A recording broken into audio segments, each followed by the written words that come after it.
ಮಾತನ್ನ ಒಂದು ಆಕಾಶದಲ್ಲಿ ಹಕ್ಕಿ ಹಾರಾಗತೈತಂದ್ರೆ ಅದಕ್ಕೆ ಎಷ್ಟು ರೆಕ್ಕೆ ಅದಾವು? ಎರಡು ರೆಕ್ಕೆ ಅದಾವ. ಆ ರೆಕ್ಕೆಗಳಂತೆ ಕರ್ಮ ಮತ್ತು ಜ್ಞಾನ ಎರಡು ಅವಶ್ಯವಾಗಿ ಮಾಡಬೇಕಾಗ್ತದ ಅಂತ ತಿಳ್ಕೊಂಡು ಪೂರ್ವ ಪಕ್ಷಿ ಕೇಳಾಗತ್ತ. ಅದನ್ನ ಇಲ್ಲಿವರೆಗೆ ಏನು ಮೊದಲಿನ 2 ಶ್ಲೋಕಗಳಲ್ಲಿ ಹೇಳ್ಕೊಂತ ಬಂದ್ರು. ಕರ್ಮಕಾಂಡದ ವೇದ ವಾಕ್ಯವು ಕರ್ಮವನ್ನು ಮಾಡು, ಅದರ ಫಲವನ್ನು ಮಾತ್ರ ಅಪೇಕ್ಷಿಸಬೇಡಿರಿ. ಫಲವನ್ನ ಅಪೇಕ್ಷೆ ಮಾಡ್ಬೇಡ. ಫಲವನ್ನ ಅಪೇಕ್ಷೆ ಮಾಡದ ಕರ್ಮವನ್ನ ಮಾಡ್ಕೊಂತ ಹೋದ್ರೆ ಕರ್ಮ ಸವಿತದ, ಆಮೇಲೆ ಪುಣ್ಯ ಬರುವುದಿಲ್ಲ, ಅಂತಃಕರಣ ಸ್ವಚ್ಛ ಆಗ್ತದೆ. ಇದು ಒಂದು ಮಾರ್ಗ ಹಿರಿಯರು ಕಂಡು ಹಿಡಿದಾರೆ. ವೇದಾಂತದ ಬಲ್ಲಂತ ಹಿರಿಯರು ಪರಮಾತ್ಮನ ಅವತರಿಸಿ ಹೇಳುವಾಗ್ಯಾನ. ಆದ್ದರಿಂದ ಈ ರೀತಿ ಮಾಡ್ರಿ. ಒಂದು ರಹಸ್ಯ ಅದ. ನಮ್ಮ ಮನದೋಷ ನಿವೃತ್ತಿ ಆಗ್ಬೇಕು ಅಂತಂದ್ರೆ ನಿಷ್ಕಾಮ ಕರ್ಮವನ್ನು ಮಾಡಬೇಕು. ಕರ್ಮ ಬಿಟ್ಟು ಬೇರೆ ಗತಿ ಇಲ್ಲ. ಅದು ಸಕಾಮದಿಂದ ಮಾಡಿದ್ರೆ ಬಂಧಿಸ್ತದ, ನಿಷ್ಕಾಮದಿಂದ ಮಾಡಿದ್ರೆ ನಮಗ ಅಂತಃಕರಣ ಶುದ್ಧಿ ಆಗ್ತದ ಅನ್ನುವಂಥದ್ದು ಸೀಕ್ರೆಟ್ ಹೇಳ್ಕೊಂತ ಬಂದ್ರು, ರಹಸ್ಯವನ್ನ ಹೇಳ್ಕೊಂತ ಬಂದ್ರು. ಅದರಿಂದ ಹೇಳ್ತಾರ, ಕರ್ಮಕಾಂಡಗತ ವೇದ ವಾಕ್ಯವು ಕರ್ಮವನ್ನು ಮಾಡು, ಅದರ ಫಲವನ್ನು ಮಾತ್ರ ಅಪೇಕ್ಷಿಸಬೇಡ, ಬ್ರಹ್ಮಾರ್ಪಣ ಬುದ್ಧಿಯಿಂದ ಬ್ರಹ್ಮಕ್ಕೆ ಅರ್ಪಿಸು ಎಂದು ಹೇಳ್ತು. ಆದರೆ ಆ ವೇದ ವಾಕ್ಯದ ತಾತ್ಪರ್ಯವನ್ನು ಅರಿಯದೆ ಮೂಢರಾದಂಥವರು ಹೊರಗೆ ದೇಹೇಂದ್ರಿಯಾದಿಗಳಿಂದ ಆ ಕರ್ಮವನ್ನು ವ್ಯರ್ಥವಾಗಿ ಮಾಡುತ್ತಾ ನಡೆದರು. ಅಂದರೆ ವೇದ ವಾಕ್ಯದ ತಾತ್ಪರ್ಯ ಜ್ಞಾನ ಶೂನ್ಯವಾಗಿರುತ್ತಾನೆಂದು ಭಾವವು. ವೇದದ ಮಾತು ಅರ್ಥ ಆಗಲಿಲ್ಲ, ವೇದದ ಮಾತು ಅರ್ಥ ಆಗಲಿಲ್ಲ, ಯಥಾರ್ಥವಾಗಿ ಅರ್ಥ ಆಗೋದು ಇಲ್ಲ. ಕಾಮಣಿ ಇದ್ದವಂಗ ಹಳದಿ ಕಾಣ್ತದ ಜಗತ್ತು, ಹಳದಿ ಇಲ್ಲ ಅಂದ್ರೆ ಹಳದಿ ಕಾಣ್ತದ. ಹಂಗ ಅಜ್ಞಾನ ಇದ್ದವಂಗ ಮಾತಿನ ಅರ್ಥ ಆಗೋದಿಲ್ಲ. ನಿಷ್ಕಾಮ ಕರ್ಮ ಮಾಡು ಅಂದ್ರೆ ಮಾಡಕ್ ಆಗೋದಿಲ್ಲ. ಮಾಡಂತ ಅವ್ರು ಹೇಳ್ತಾರ, ಇವನು ಮಾಡಂತ ಮತ್ತೆ ಮತ್ತೊಬ್ರು ಹೇಳ್ತಾನ, ತಾ ಮಾಡೋದಿಲ್ಲ. ಬರೀ ಹೇಳೋದ್ರಾಗ ಐತೆ ಹೊರತು ಮಾಡೋದು ಯಾರಿಗೂ ಗೊತ್ತಿಲ್ಲ. ನಿಷ್ಕಾಮ ಎಲ್ಲ ಸಕಾಮಿಗಳದ. ಹಿಂಗಾಗಿ ಮನದೋಷ ಇರೋದ್ರಿಂದ ಅನೇಕ ಜನ್ಮದಲ್ಲಿ ಪಾಪ ಸಂಸ್ಕಾರ ಇರೋದ್ರಿಂದ ಆ ಮನದೋಷ ಇದ್ದಂತ ಅಂತಃಕರಣದಲ್ಲಿ ಜ್ಞಾನ ಆವಿರ್ಭಾವ ಆಗೋದಿಲ್ಲ. ಆತ್ಮೀಯರೇ, ಇನ್ನೂ 10 ವರ್ಷ ಕೇಳಿ ಶಾಸ್ತ್ರ ಆ ಜ್ಞಾನನ ಆಗೋದಿಲ್ಲ. ಯಾಕಂದ್ರೆ ಸಾಧನೆ ನಮ್ದು ಬರೋಬರಿಲ್ಲ. ಬರೀ ಕೇಳ್ಕೊಂತ ಹೊಂಟೇವಿ. ಇನ್ನು ಕೇಳೋದ್ರ ಮ್ಯಾಗಿಂದ ಹೋಗ್ಬೇಕು ನೋಡ್ರಿ. ಏನೋ ಹೋದ್ರು ಕೂಡ ಕೇಳೋದ್ರಿಂದ ಆವರಣ ದೋಷ ಹೋಗ್ತೈತಲ್ಲ, ಕೇಳೋದ್ರಿಂದ ಮನದೋಷ ಕಳ್ಕೊಂಡು ಆವರಣ ಕಳ್ಕೊಂಡು ವಿಕ್ಷೇಪ ಕಳ್ಕೊಂಡು ತಯಾರಾಗಬೇಕಂದ್ರೆ ಬಹಳ ಟೈಮ್ ತಗೋತದ. ಅದಕ್ಕೆ ಮನ ವಿಕ್ಷೇಪವನ್ನ ನೀವು ಕರ್ಮ ಉಪಾಸನೆಯಿಂದ ಕಳ್ಕೊಂಡು ಜ್ಞಾನಕ್ಕಾಗಿ ಬಂದಾಗ ಆವರಣ ದೋಷಕ್ಕೆ ಮಾತ್ರ ಈ ಶ್ರವಣ ಮನನ ಇತ್ತಂದ್ರೆ ಬೇಗನೆ ಜ್ಞಾನ ಆಗ್ತದ. ಇಲ್ಲ ನಾವು ಹಂಗ ಹಸೆಯಿಂದ ಹೊಲದಾಗ ನಾವು ಬಿತ್ತಿ ಬೆಳೆ ತೆಗಿತೀವಿ ಅಂದ್ರೆ ನಿಮ್ ಬೆಳೆ ಲಘು ಬರಂಗಿಲ್ಲ, ಕಸ ಬರ್ತದ, ಕಳೆ ಬರ್ತದ. ಅದನ್ನ ಹೇಳಾಗತ್ತಾರ. ಬಳಿಕ ಆ ಬ್ರಹ್ಮಾರ್ಪಣವೆಂಬ ವೇದ ವಾಕ್ಯದ ತಾತ್ಪರ್ಯವೇನೆಂದರೆ ಅದನ್ನು ಈಗ ಪ್ರತಿಪಾದನೆ ಮಾಡ್ತಾರೆ. ಬ್ರಹ್ಮಾರ್ಪಣಂ ಬ್ರಹ್ಮ ಹಬಿ ಅನ್ನುವಂಥ ಒಂದು ಶ್ಲೋಕದ ಭಗವದ್ಗೀತೆ. ಏನದ್ರ ಅರ್ಥ? ಅದು ಹೇಳೋದು ಒಂದು, ಅದ್ರ ಅರ್ಥ ಒಂದು ಬೇರೆ ಅದ.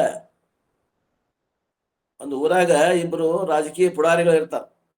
ಅವನು ಒಂದು ಪಾರ್ಟಿ ಇರ್ತಾನೆ, ಇವನು ಒಂದು ಪಾರ್ಟಿ ಇರ್ತಾರೆ. ಇಬ್ರು ಅಪೋಸಿಟ್ ಪಾರ್ಟಿಯಾಗ ಇರ್ತಾರೆ, ಬದ್ಧ ವೈರಿಗಳು.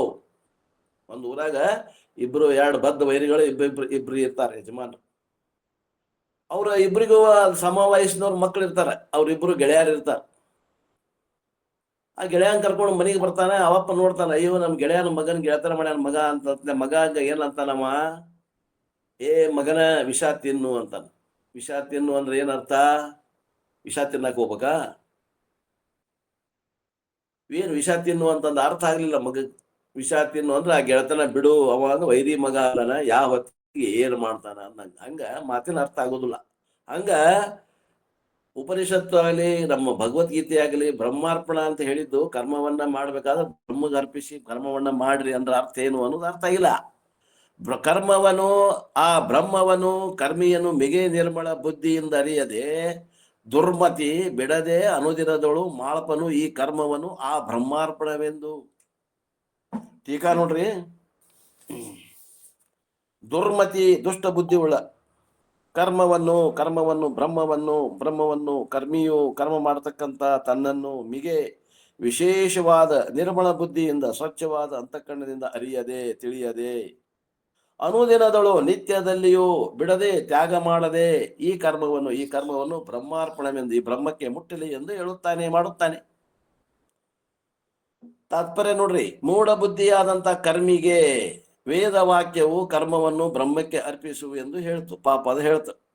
ಏನ್ ಹೇಳ್ತು? ವೇದ ವಾಕ್ಯ ಕರ್ಮಿಗೆ ಕರ್ಮವನ್ನ ಬ್ರಹ್ಮಗೆ ಅರ್ಪಿಸು. ಅಂದ್ರೆ ಏನರ್ಥ?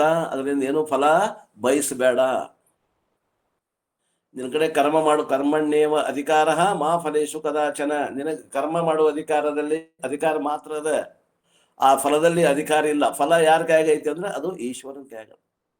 ಕರ್ಮಫಲ ದಾತ ಆದಂತ ಈಶ್ವರನ ಕೈಯಾಗದ. ಅದನ್ನ ನೀನು ಅಪೇಕ್ಷೆ ಮಾಡಿದಂದ್ರೆ ಏನಾಗ್ತದ ಅಂತಂದ್ರೆ, ಕಡಿಮೆ ಬಂತಂದ್ರ ಮನುಷ್ಯಗೆ ಘಾತ ಆಗ್ತದೆ, ಹೆಚ್ಚಿಗೆ ಬಂತಂದ್ರೆ ಖುಷಿಯಿಂದ ಕುಣಿದಾಡ್ತಿದ್ದಿ. ಅದು ನಿನ್ ಕೈಯಾಗ ಇಲ್ಲೇ ಇಲ್ಲ ಅಂದಾಗ ಅದ್ರ ಬಗ್ಗೆ ನೀನು ಅಪೇಕ್ಷೆ ಮಾಡಬೇಡ. ಕರ್ಮಫಲ ಅವನ ಕೈಯಾಗ ಐತಿ, ನೀ ಕರ್ಮವನ್ನು ಮಾಡಿ ಸರ್ಕೋ. ಆ ಕರ್ಮಫಲ ಅವನ ಕೈಯಾಗ ಐತಿ, ಈಶ್ವರ ಅವ ಏನ್ ಮಾಡ್ತಾನೆ ಮಾಡುವಲ್ಲ. ಸುಮ್ಮನೆ ಕರ್ಮವನ್ನ ಮಾಡು. ಯಜ್ಞ ಯಾಗಾದಿ ಕರ್ಮಗಳಿದೆ, ಯಜ್ಞ ಯಾಗಾದಿ ಕರ್ಮಗಳನ್ನ ಮಾಡು.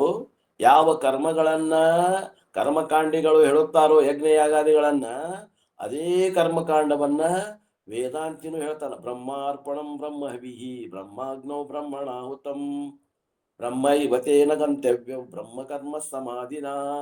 ಅದೇ ಕರ್ಮವನ್ನು ಹೇಳ್ತಾರೆ. ಆ ಕರ್ಮಕಾಂಡಿ ಹೇಳಿದಂತ ಕರ್ಮಗಳು ಜೀವನನ್ನ ಬಂಧಿಸ್ತಾವೋ, ಅದೇ ಕರ್ಮಕಾಂಡದ ಮಂತ್ರಗಳನ್ನು ಹೇಳಿ ಅದೇ ನೀವು ಯಜ್ಞ ಯಾಗಾದಿಗಳನ್ನ ಮಾಡುವಂತಹ ಸಾಧನೆ ಕರ್ಮಯೋಗ ಅನಿಸಿಕೊಂಡು ಆ ಜೀವಿಗಳನ್ನ ಅಂತಃಕರಣ ಶುದ್ಧಿಗೆ ತಯಾರು ಮಾಡ್ತದೆ. ಮೂಢ ಬುದ್ಧಿ ಇರುವಂತ ಕರ್ಮಿಗೆ ವೇದ ವಾಕ್ಯವು ಕರ್ಮವನ್ನು ಬ್ರಹ್ಮಕ್ಕೆ ಅರ್ಪಿಸು ಎಂದು ಹೇಳಿತು. ಆದರೆ ಆ ಕರ್ಮವನ್ನು ಮಾಡುವಾತನು ನಾನು ಯಾರು, ಈ ಕರ್ಮ ಅಂದ್ರೆ ಏನು, ಬ್ರಹ್ಮವು ಯಾವ ಲಕ್ಷಣದ ಉಳಿದಿರುವುದು ಎಂದು ವಿಚಾರ ಮಾಡೆಂದು ಹೇಳುವುದೆಂದು ತಾತ್ಪರ್ಯಾರ್ಥವನ್ನು ಅರಿಯದೆ ಸುಮ್ಮನೆ ನಿತ್ಯದಲ್ಲಿ ಆ ಕರ್ಮವನ್ನು ಆ ಬ್ರಹ್ಮಾರ್ಪಣವಾಗಲೆಂದು ನೀರನ್ನು ಬಿಡುತ್ತಾನೆ. ನೀರು ಬಿಡ್ತಾನ, ಅಭಿಮಾನ ಬಿಡವಲ್ಲ. ಕರ್ಮ ಮಾಡ್ತಾನ, ನೀರು ಬಿಡ್ತಾನ, ಅಭಿಮಾನ ಬಿಡವಲ್ಲ. ಅಭಿಮಾನ ಬಿಟ್ಟು ಮಾಡುವಂತ ಇದು ಅವಿವೇಕವಾಗಿರುತ್ತದೆ ನೋಡ್ರಿ. ಬಳಿಕ ವೇದವು ಕರ್ಮವನ್ನು ಮಾಡು ಎಂದು ಹೇಳಿದರೂ ವೈರಿಯು ಬೆನ್ನು ಹತ್ತಿ ಹೋಗುವ ಮಗನಿಗೆ ವಿಷ ತಿನ್ನು ಎಂಬ ವಾಕ್ಯದಂತೆ ಅದರ ತಾತ್ಪರ್ಯವು ಕರ್ಮವನ್ನು ಮಾಡಬೇಡ ಎಂಬುದಾಗಿರುತ್ತದೆ ಎಂದು ಹೇಳುತ್ತಾರೆ. ಈಗ ಬಂತು ನೋಡಿ. ಅರಿಯೇ ತಾನೇ ಬ್ರಹ್ಮವರಿಯ ದೀರ್ದೊಳೆ ಅರ್ಪಿಸಲರಿಯನು ಅಂತದರಿಂದೆ ಕರ್ಮವ ತ್ವರೆ ಎಂಬುದರ್ಥವು. ಆ ಶ್ರುತಿಯನು ಅರಿದೋರ್ಮೆಯು ಮರೆಯದಿರು ಎನ್ನಾತ್ಮ ಸುಖವಾರ್ಧಿ.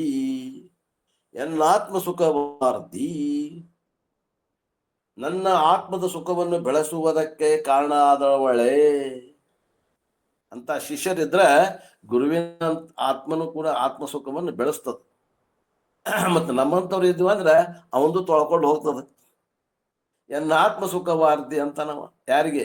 ಆ ಮೈತ್ರಾದೇವಿಗೆ ನನ್ನ ಆತ್ಮದ ಸುಖವನ್ನು ಬೆಳೆಸುವುದಕ್ಕೆ ಕಾರಣ ಆದಂತ ಶಿಷ್ಯಳೇ ನೋಡಿ. ಆಕೆ ಹೆಂಗದ, ನಾವ್ ಹೆಂಗದ ನೋಡಿ. ಅರಿಯೇ ಬ್ರಹ್ಮವನ್ನು ತಿಳಿಯಲು ತಾನೇ ಬ್ರಹ್ಮವು, ನಾನೇ ಬ್ರಹ್ಮರೂಪನು. ತಿಳಿಯದಿದ್ದರೆ ಅರ್ಪಿಸಲಿಕ್ಕೆ ಬರುವುದಿಲ್ಲ ಅಂತದರಿಂದ ಈ ಕಾರಣದಿಂದ ಕರ್ಮವನ್ನು ಬಿಟ್ಟು ಬಿಡೆಂದು ಹೇಳುತ್ತಾರೆ. ತಾತ್ಪರ್ಯವಿರುವುದು ಏನು? ಆ ಶ್ರುತಿಯು ಬ್ರಹ್ಮಾರ್ಪಣವೆಂಬ ಶ್ರುತ್ಯರ್ಥವನ್ನು ನೀನು ತಿಳಿದುಕೊಂಡು ಒಮ್ಮೆಯಾದರೂ ಮರೆಯದೆ ವಿಸ್ಮೃತಿಯನ್ನು ಹೊಂದಬೇಡ. ಕರ್ಮವನ್ನು ಮಾಡಿ ಬ್ರಹ್ಮಕ್ಕೆ ಅರ್ಪಿಸು ಎಂದು ವೇದವು ಹೇಳಿತು. ಆದರೆ ಆ ಬ್ರಹ್ಮವನ್ನು ತಿಳಿದು ಅರ್ಪಿಸಬೇಕಾಗ್ತದ. ಮೊದಲು ತಿಳ್ಕೋಬೇಕು, ಆಮ್ಯಾಗ ಅರ್ಪಿಸ್ಬೇಕಾಗ್ತದೆ. ನಾವೇನಿಲ್ರಿ ಒಮ್ಮಗಲೇ ಅರ್ಪಿಸು ಅಂದ್ರೆ ಅರ್ಪಿಸಿದ್ರಿ. ನಿಷ್ಕಾಮ ಕರ್ಮ ಮಾಡ್ರಿ ಅಂತಾನ ಗುರು. ಹ್ಞೂನ್ರಿ ಅಪ್ಪ ಮಾಡಿದ್ರಿ. ಒಬ್ಬರ ಪ್ರಾಮಾಣಿಕವಾಗಿ ನನಗೆ ಮಾಡೋಕ್ಕಾಗ್ಬಾರ್ದು ಅಂತ ಹೇಳೋರು ಅದಿರಿ? ಯಾವೊಬ್ರು ಇಲ್ಲ, ಯಾರು ಹೇಳಂಗಿಲ್ಲ. ಅಷ್ಟರ ಮ್ಯಾಗ ಗೊತ್ತಾಗತ್ತೆ ಅವ್ನು ಗುರುವಿಗೆ ಹೆಂಗದಾರ ಇವ್ರು ಸಾಧಕರ ಅನ್ನೋದು ಗೊತ್ತಾಗ್ಬಿಡ್ತದೆ. ಹೆಚ್ಚಿಗೆ ನೋಡಕ್ ಹೋಗುದು ನಾವು, ಆಗಲಿ ಹೆಚ್ಚಿಗೆ ತನಕ ಗೊತ್ತಾಗ್ಬಿಡ್ತದೆ. ಕರ್ಮಯೋಗ ಮಾಡೋಕ್ಕಾಗವಲ್ರಿ, ನಮಗೆ ನಿಷ್ಕಾಮ ಕರ್ಮಯೋಗ ಮಾಡೋಕ್ಕಾಗಂಗಿಲ್ರಿಪ್ಪ, ನಾವು ಸಕಾಮದಿಂದ ಮಾಡೋರು ನಾವು ಅಂತ ಒಮ್ಮೆ ಅಂತೀವಿ. ಏನೋ ಹೋಗಿ ಅವ ಅಂತಾನ ಗುರು ನಿಷ್ಕಾಮದಿಂದ ಮಾಡ್ರಿ ಕರ್ಮ ಅಂತಾನ. ಇವ್ರಿಗೆ ನಿಷ್ಕಾಮದಿಂದ ಮಾಡಕ್ ಆಗೋದಿಲ್ಲಲ್ಲ. ಮಾಡ್ಯಾವ್ರಿ ಅಪ್ಪ. ಎಷ್ಟು ದಿನ ಆತ್ರಿ, ಎಷ್ಟು ವರ್ಷ ಆತ್ರಿ? ನಾನು 92-93 ಮಾಡಾಕತ್ತೇನೆ ನೋಡ್ರಿ. ಏನ್ ನಿಷ್ಕಾಮ ಮಾಡಾಕತ್ಯ? ನಿಷ್ಕಾಮ ಮಾಡಕ್ ಬರ್ತೈತೆ? ಬರೋದಿಲ್ಲ. ಮತ್ ಬರೋದಿಲ್ಲ ಅಂತ ಹೇಳಿದಿ, ಆಗ್ವಲ್ದು ಅಂತ ಹೇಳಿದಿ? ಇಲ್ಲ. ಬ್ರಹ್ಮಾರ್ಪಣ ಅನ್ರಿ ಅಂತ ಅಂದ ಇವ. ಬ್ರಹ್ಮಾರ್ಪಣ ಅಂದ ನೀರು ಬಿಟ್ಟ, ಅಭಿಮಾನ ಬಿಡ್ಲಿಲ್ಲ. ಹಿಂಗಾಗೈತಿ. ಬ್ರಹ್ಮವನ್ನು ಮಾಡಿ ಬ್ರಹ್ಮಕ್ಕೆ ಅರ್ಪಿಸು ಎಂದು ವೇದ ಹೇಳ್ತು. ಆದರೆ ಬ್ರಹ್ಮವನ್ನು ತಿಳಿದು ಅರ್ಪಿಸ್ಬೇಕಾಗ ಬ್ರಹ್ಮವನ್ನ ತಿಳಿದು ಮೊದಲು ಬ್ರಹ್ಮ ಏನು ಅಂತ ತಿಳ್ಕೊಬೇಕಾಗ್ತದೆ. ಆದ ಬ್ರಹ್ಮ ಅದು ಏನಂತ ತಿಳ್ಕೊಬೇಕಾದ್ರೆ ಮೊದಲು ನಾನು ಯಾರು ಅಂತ ತಿಳ್ಕೊಬೇಕು ಏನ್ರಿ. ಮೊದಲ ನಾನು ಯಾರು ಅಂತ ತಿಳ್ಕೊಬೇಕು. ಯಾಕಂದ್ರೆ ಈ ಸಮುದ್ರ ಏನು ಅಂತ ವಿಚಾರ ಮಾಡಕ್ ಹೋದ್ರ ಆ ಸಮುದ್ರ ಎಷ್ಟು ದೊಡ್ಡದ, ಅದ್ರ ಲ್ಯಾಬೊರೇಟರಿ ಅಂತ ಬೇಕಾಗ್ತದ, ಅದ್ರ ಎಷ್ಟು ದೊಡ್ಡ ಇರ್ಬೇಕಾಗ್ತದ, ಅದು ನಮ್ಗೆ ಆಗೋದಿಲ್ಲ. ಅದೇ ಸಮುದ್ರದಾಗಿಂದ ಒಂದು ಚರ್ಗಿ ಅಥವಾ ಒಂದು ಏನೋ ಒಂದು ವಾಟೆ ಒಂದು 500 ml ನೀರು ತೊಗೊಂಬಂದು ಲ್ಯಾಬೊರೇಟರಿ ಒಳಗೆ ಹಚ್ಚಿ ಅದನ್ನ ಪರೀಕ್ಷೆ ಮಾಡಿ ನೋಡಿದ್ವಿ ಅಂದ್ರೆ, ಎಲೆಕ್ಟ್ರೋಲೈಸಿಸ್ ಮಾಡಿದ್ವಿ ಅಂದ್ರೆ ಒಂದ್ ಕಡೆ ಹೈಡ್ರೋಜನ್ ಒಂದ್ ಕಡೆ ಆಕ್ಸಿಜನ್ ಬರ್ತದೆ. ಹಂಗಾರೆ ಸಮುದ್ರ ಅಂದ್ರೆ ಏನಪ್ಪಾ ಅಂದ್ರೆ H2O ಅನ್ನೋದು ಗೊತ್ತಾಗ್ತದೆ. ಹಂಗ ನಾವು ಪರಮಾತ್ಮ ಏನು ಅಂತ ತಿಳ್ಕೊಳಕ ಹೋಗೋ ಬದ್ಲಿ ನಾನು ಯಾರು ಅಂತ ತಿಳ್ಕೊ. ಪರಮಾತ್ಮ ಅಂದ್ರೆ ಜಲಸಾಗರ ಇದ್ದಂಗ. ಜೀವಾತ್ಮ ಅಂತಂದ್ರ ಅದೇನು 500 ml ನೀರು ತೊಗೊಂಬಂದು ಲ್ಯಾಬೊರೇಟರಿ ಟೆಸ್ಟ್ ಮಾಡಿದಂಗ. ಜೀವಾತ್ಮ ಯಾರಂತ ತಿಳ್ಕೊ, ಪರಮಾತ್ಮನು ಅವನೇ ಅದಾನ. ಇದು ವ್ಯಷ್ಟಿ, ಅದು ಸಮಷ್ಟಿ ಅಷ್ಟೇ.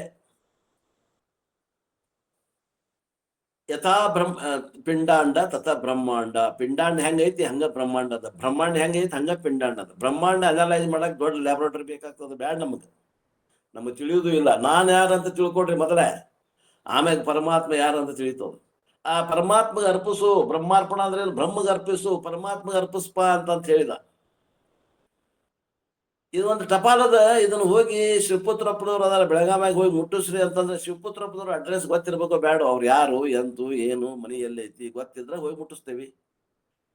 ಬ್ರಹ್ಮಾಗ ಅರ್ಪಿಸು ಅಂದ್ರೆ ಬ್ರಹ್ಮವನ್ನ ತಿಳಿದ ಮ್ಯಾಗ ಅರ್ಪಿಸಾಕ ಬರ್ತೈತೋ ಏನು ಬ್ರಹ್ಮವನ್ನ ತಿಳಿಲಾರ್ದನ ಅರ್ಪಿಸಾಕ ಬರ್ತೈತ್ರಿ? ಬ್ರಹ್ಮವನ್ನ ತಿಳಿಬೇಕಲ್ಲ, ಮೊದಲು ತಿಳಿಬೇಕಲ್ಲ. ತಿಳಿದ ಅರ್ಪಿಸು ಅಂತ ಅವ್ರು ಅಂದಾರ. ಇವರು ಅರ್ಪಿಸಿದೇನೋ ಅರ್ಪಿಸಿದ್ರಿ. ಹೋಗ್ರಿ ಎಲ್ಲಾರು ಕೂಡಿ 12 ಮಂದಿ ಶಿಷ್ಯ ಹೋಗ್ರಿ, ಎಲ್ಲಿ ದೇವ್ರಿಲ್ಲ ಅಲ್ಲಿ ಹೋಗಿ ಬಾಳೆಹಣ್ಣು ತಿಂದು ಬರ್ರಿಪಾ ಕಳಿಸಿದ್ರು. ಹೋದ್ರಿ, ಎಲ್ಲಾರು ಹೋದ್ರು 12 ಮಂದಿ. ಎಲ್ಲಾ ಅಭ್ಯಾಸ ಮಾಡಿದಂತ ಒಟ್ಟುಗಳೇ. ಒಬ್ಬ ಹೋಗಿ ನೀರಾಗ ತಿಂದಂತ, ಒಬ್ಬ ಹೋಗಿ ಗುಡ್ಡದ ಮ್ಯಾಗ ತಿಂದಂತ, ಒಬ್ಬ ಹೋಗಿ ಅಡವ್ಯಾಗ ತಿಂದಂತ. ಇವ ಕನಕದಾಸರು ಬಂದ್ರು, ಯಾಕೋ ಬಾಳೆಹಣ್ಣು ತಿನ್ಲಿಲ್ಲಪ್ಪ. ಯಾಕ? ಎಲ್ಲಿ ಹೋದ್ರು ಭಗವಂತ ಅದಾನಪ್ಪ ನಮಗೆ. ಭಗವಂತ ಇಲ್ದಲ್ಲೇ ನಾ ಹೆಂಗ್ ತಿನ್ಲಿ? ಎಲ್ಲಿ ಯಾರು ಇದ್ದಲ್ಲಿ ತಿನ್ಬಾ ಅಂತಂದಿದ್ರಿ, ಎಲ್ಲಿ ಹೋದಿನೋ ಭಗವಂತ ಕಾಣಕತ್ತ ನನಗೆ, ಹೆಂಗ್ ತಿನ್ಲಿ? ಹೊಳೆ ತಗೊಂಡ್ ಬಂದೇನಿ ಅಂದವ. ಹೆಂಗದ ನೋಡ್ರಿ. ನಾವೆಲ್ಲರೂ ಬಾಳೆಹಣ್ಣು ತಿಂದು ಬರೋರ. ಎಲ್ಲಿ ತಿಂದು ಬಂದೇವು? ನಾವು ಹೋಗಿ ಅಡವ್ಯಾಗ ಹೋಗಿ ತಿಂದು ಬಂದಿವ್ರಿ, ಮುಚ್ಕೊಂಡು ತಿಂದು ಬಂದಿವ್ರಿ. ನಾವು ಹೋಗಿ ನೀರಾಗ ಕುತ್ಕೊಂಡು ನೀರಾಗ ಮುಳುಗಿದ್ರಿ, ಗಪ್ಪನ ಬಾಯಿ ಹಾಕೊಂಡ್ಬಿಟ್ಟೆ ಅಲ್ಲೇ ಒಳಗೆ, ಯಾರಿಗೂ ಕಾಣ್ದಂಗೆ ತಿಂದೆ ನೋಡ್ರಿ. ಇಂಥವ್ರು ನಾವೆಲ್ಲ. ಬ್ರಹ್ಮವು ಯಾವ ಲಕ್ಷಣ ಉಳ್ಳದ್ದೆಂದು ಶ್ರುತಿ ಗುರು ಸ್ವಾನುಭವಗಳಿಂದ ತಿಳಿಯಲಿಕ್ಕೆ ಹೋಗಲು ತಾನೇ ಬ್ರಹ್ಮ ಆಗ್ತಾನೆ. ಹಬ್ಬ, ಬ್ರಹ್ಮವನ್ನ ತಿಳ್ಕೊಂಡ್ರ ತಾನೇ ಬ್ರಹ್ಮ ಆಗ್ತಾನ.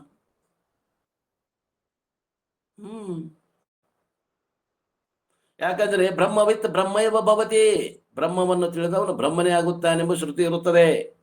ಆ ಬ್ರಹ್ಮವನ್ನು ತಿಳಿಯದಿದ್ದರೆ ಕರ್ಮವನ್ನು ಅರ್ಪಿಸಲಿಕ್ಕೆ ಬರುವುದಿಲ್ಲ. ಶಿವಪುತ್ರಪ್ಪನವ್ರು ಯಾರು ಅಂತ ನಮ್ಗೆ ಗೊತ್ತಿಲ್ಲ, ಅವ್ರ ಅಡ್ರೆಸ್ ಗೊತ್ತಿಲ್ಲ ಅಂದ್ರೆ ಅವ್ರಿಗೆ ಟಪಾಲ್ ಹೆಂಗ್ ಮುಟ್ಸಕ್ ಬರ್ತದ? ಆ ಬ್ರಹ್ಮವನ್ನು ತಿಳಿಯದಿದ್ದರೆ ಕರ್ಮವನ್ನು ಅರ್ಪಿಸಲಿಕ್ಕೆ ಬರುವುದಿಲ್ಲ. ಆದ್ದರಿಂದ ಬ್ರಹ್ಮವನ್ನು ತಿಳಿದರೂ ಸರಿ ಅಥವಾ ತಿಳಿದಿದ್ದರೂ ಸರಿ ಕರ್ಮವನ್ನು ಮಾಡಬೇಡ ಎಂಬುದಾಗಿ ಹೇಳುತ್ತಾರೆ ಹೊರತು ಕರ್ಮ ಮಾಡುವಂತ ಅರ್ಥ ಅಲ್ಲ. ಆ ವೈರಿಯ ಮಗನೊಂದಿಗೆ ಗೆಳತನ ಮಾಡಿದಂತ ಮಗನಿಗೆ ವಿಷ ತಿನ್ನು ಅಂತ ಹೇಳ್ತಾನಪ್ಪ ತಂದೆ. ಅಂದ್ರೆ ವಿಷ ತಿನ್ನು ಅಂದ್ರೆ ವಿಷ ತಿನ್ಬೇಕು, ಏನ್ ಮಾಡ್ಬೇಕು ನಾವ? ಆ ಗೆಳತನ ಅನ್ನೋದು ವಿಷ ಸಮಾನ ಐತಪ್ಪ, ಅದಕ್ಕೆ ವಿಷ ತಿಂದಂಗ ಆಕೈತಿ, ಬಿಡು ಅಂದಂಗ.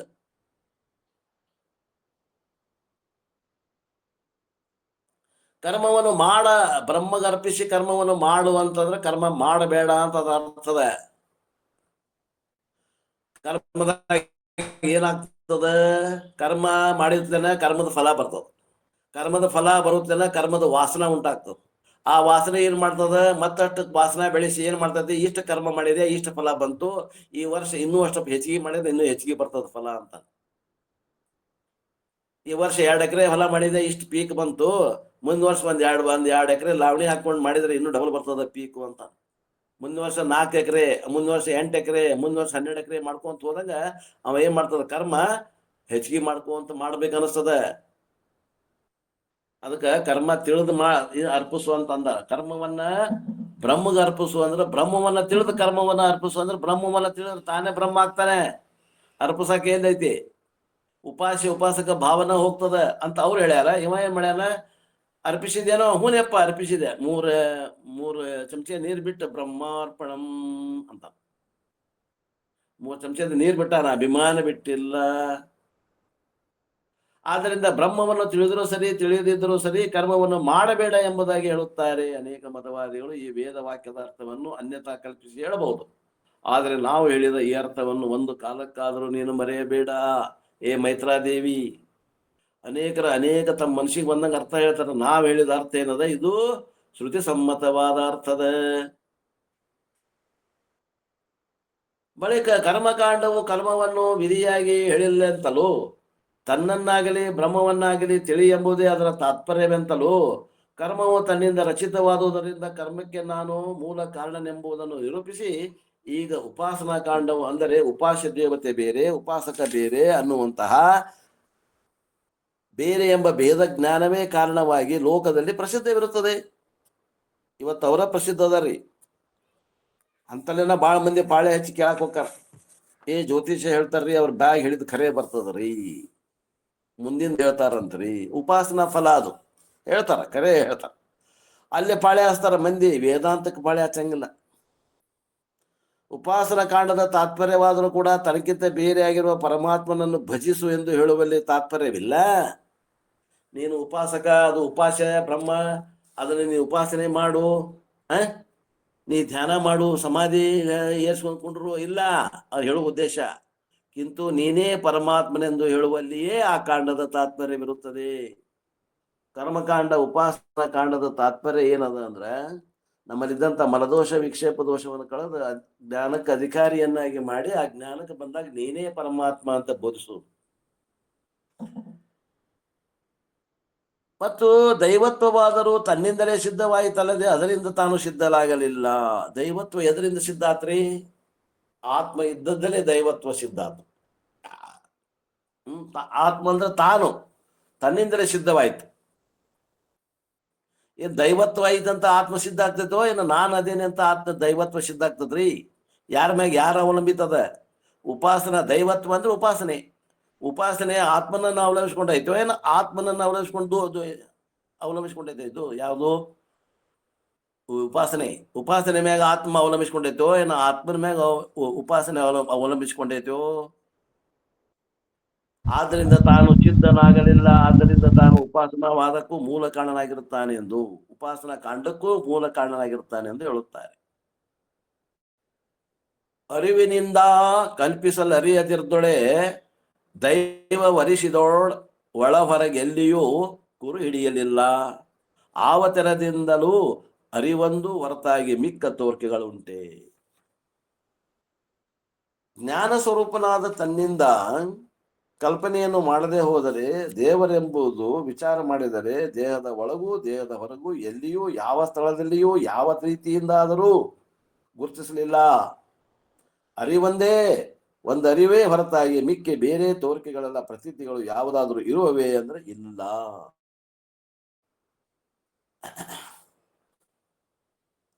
ಜಗತ್ತಿನಲ್ಲಿ ತೀರ್ಥಂಗಳಲ್ಲಾಗಲಿ ಅಥವಾ ದೇವಸ್ಥಾನಗಳಲ್ಲಿ ಆಗಲಿ ಬಂಗಾರ, ಬೆಳ್ಳಿ, ಕಂಚು, ತಾಮ್ರ, ಕಲ್ಲು, ಕಟ್ಟಿಗೆ ಮೊದಲಾದ ದೇವತಾ ಮೂರ್ತಿಗಳನ್ನು ದೇವರೆಂದು ಅವು ಪೂಜೆಗೆ ಯೋಗ್ಯಗಳಾಗಿವೆ ಎಂದು ಇಂತಹ ಸಗುಣ ದೇವತಾ ಮೂರ್ತಿಗಳಾಗಲಿ ಅಥವಾ ನಿರ್ಗುಣ ನಿರಾಕಾರನಾದ ಮಾಯೋಪಾದಿಯಿಂದ ಕೂಡಿದ ಈಶ್ವರನೇ ಆಗಲಿ ಅರ್ಥಾತ್ ಸಗುಣ ನಿರ್ಗುಣಗಳ ಉಭಯದಿಂದ ದೈವತ್ವವನ್ನು ಸಿದ್ಧಪಡಿಸಬೇಕಾದರೆ ಜ್ಞಾನ ರೂಪನಾದ ತನ್ನಿಂದಲೇ ಸಿದ್ಧಿಸಲ್ಪಡುತ್ತವೆ ಹೊರತು ತನ್ನನ್ನು ಬಿಟ್ಟರೆ ಒಳಗೆ ಹೊರಗೆ ದೇವರೇ ಸಿದ್ಧಿಸುವುದಿಲ್ಲ. ಯಾಕಂದ್ರೆ ಉಪಾಸಕರು ಧ್ಯಾನದ ಸೌಕರ್ಯ ಅನ್ರಿ, ಧಾನ್ಯ ಆಗೈತದ ಧ್ಯಾನದ ಸೌಕರ್ಯ ಅನ್ರಿ, ತಪ್ಪೈತಿ, ಮಿಸ್ಪ್ರಿಂಟ್ ಆಗೈತಿ, ಧ್ಯಾನ ಅನ್ರಿ. ಧ್ಯಾನದ ಸೌಕರ್ಯಕ್ಕಾಗಿ ದೇಹದ ಒಳಗಾಗಲಿ ಅಥವಾ ದೇಹದ ಹೊರಗಾಗಲಿ ದೇವರನ್ನು ಭಾವಿಸಿಕೊಂಡು ಧ್ಯಾನ ಮಾಡುತ್ತಾರೆ. ಆ ಎಲ್ಲ ದೇವರುಗಳು ಅರಿವಿನಿಂದಲೇ ಕಲ್ಪಿಸಲ್ಪಟ್ಟಿವೆ. ಎಲ್ಲ ಎಲ್ಲಿ ಕಲ್ಪಿತದ ರೀ ಅಂದ್ರ ಆ ಅರಿವಿನಲ್ಲಿ ಕಲ್ಪಿತದ. ಸಿನಿಮಾದಾಗಿನ ಗೊಂಬೆಗಳು ಎಲ್ಲಿ ಕಲ್ಪಿತದವು ಅಂದ್ರ ಆ ಪಡದೆ ಮ್ಯಾಗ ಕಲ್ಪಿತದ ನೋಡ್ರಿ. ಹಂಗ ಆ ಬ್ರಹ್ಮನಲ್ಲಿ ಕಲ್ಪಿತ, ಆತ್ಮನಲ್ಲಿ ಕಲ್ಪಿತದಾವ. ಎಲ್ಲ ದೇವರುಗಳು ಅರಿವಿನಿಂದಲೇ ಕಲ್ಪಿಸಲ್ಪಟ್ಟಿವೆ. ಅವು ತಾಮ್ರದ್ವಿರ್ಲಿ, ಕಂಚಿನವಿರ್ಲಿ, ಬೆಳ್ಳಿವಿರ್ಲಿ, ಬಂಗಾರದ್ವಿರ್ಲಿ, ಕಲ್ಲಿಂದಿರ್ಲಿ, ಕಟಗಿದ್, ಸಗುಣ ಇರ್ಲಿ, ನಿರ್ಗುಣ ಇರ್ಲಿ, ಏನ್ರಿ, ಸಾಕಾರ ಇರ್ಲಿ, ನಿರಾಕಾರ ಇರ್ಲಿ, ಯಾವ ದೇವ್ರು ಅದಾವು ಜಗತ್ನಾಗ ಪೂಜೆ ಮಾಡೋ ದೇವ್ರು, ಅವು ಎಲ್ಲವೂ ಎಲ್ಲಿ ಅದಾವು ಅಂತಂದ್ರ ಅರಿವಿನಿಂದಲೇ ಕಲ್ಪಿತದಾವು. ಅವೆಲ್ಲಕ್ಕೂ ಅಧಿಷ್ಠಾನ ಅರಿವದ, ಚಿತ್ ಸ್ವರೂಪ ಅರಿವು, ನೀನೇ, ನಿನ್ನಿಂದ ಬೇರೆ ಇಲ್ಲ. ಆ ಎಲ್ಲ ದೇವರುಗಳು ಅರಿವಿನಿಂದಲೇ ಕಲ್ಪಿಸಲ್ಪಟ್ಟಿರುತ್ತವೆ. ಅರಿವು ಒಂದು ಇಲ್ಲದಿದ್ದರೆ ಒಳಗಾಗಲಿ ಹೊರಗಾಗಲಿ ದೇವರೆಂಬ ನುಡಿಯೇ ಹೊರಬೀಳಲಾರದು. ಅರಿವಿನಿಂದಲೇ ದೇವತ್ವವು ಸಿದ್ಧಿಸಿದೆ ಹೊರತು ದೇವರಿಂದ ಅರಿವು ಸಿದ್ಧಿಸುವುದಿಲ್ಲ. ತಂದೆಯಿಂದ ಮಗ ಹೊರತು ಮಗನಿಂದ ತಂದೆನೂ ಇಲ್ಲ. ಆದ್ದರಿಂದ ಇದೇ ಗ್ರಂಥಕಾರ್ತರು ಕೈವಲ್ಯ ಪದ್ಧತಿಯಲ್ಲಿ ಅರಿವೇ ವಿದ್ಯಾ ದೈವ ಗುರುವೆಂದು ಭಜಿಸ್ಮನೆ ಜಾಣರ ದೇವ. ಅರಿವು ಬ್ರಹ್ಮ ವಿದ್ಯೆ ಅಂತಲೂ ದೇವರೆಂತಲೂ ಗುರು ಎಂತಲೂ ಹೇಳಿದ್ದಾರೆ. ಅರಿವೇ ದೇವರದಿದ್ದು ಅರಿವ, ಗುರುವಾಗಿದ್ದು ಅರಿವೆ, ದೇವರಾಗಿದ್ದು ಅರಿವೆ, ಬ್ರಹ್ಮ ಆಗಿದ್ದು ಅರಿವೆ. ಒಂದು ಅರಿವು ಬಿಟ್ಟು ಏನೂ ಇಲ್ಲ. ಆದ್ದರಿಂದ ಅರಿವೊಂದು ಸತ್ಯವು, ಅದರಿಂದ ಅರಿಸಿಕೊಳ್ಳುವಂತ ಜಡವಸ್ತುಗಳು ಕಲ್ಪಿತಗಳಾಗಿದ್ದರಿಂದ ರಜ್ಜು ಸರ್ಪ ಶುಕ್ತಿ ರಜತದಂತೆ ಅವೆಲ್ಲವೂ ಮಿಥ್ಯೆಯಾಗಿರುತ್ತವೆ. ಆದ್ದರಿಂದ ಒಂದು ಅರಿವು ರೂಪನಾದ ತನಗಿಂತ ಬೇರೆ ಯಾವುದೂ ಇಲ್ಲವೆಂಬುದು ಸತ್ಯವಾದ ಮಾತು.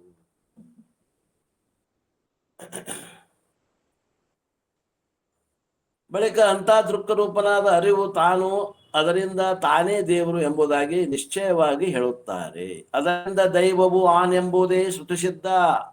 ಇದನ್ನು ಉರೇ ನಂಬಿದ ಪುರುಷರ್ಗೆ ಸದಮಳ ಮುಕ್ತಿ ಅಪ್ಪುದು. ಬೇರೆ ದೈವವೆಂಬುದು ಜಟಕ್ಕಿಲ್ಲವು ಪರಮಾರ್ಥ.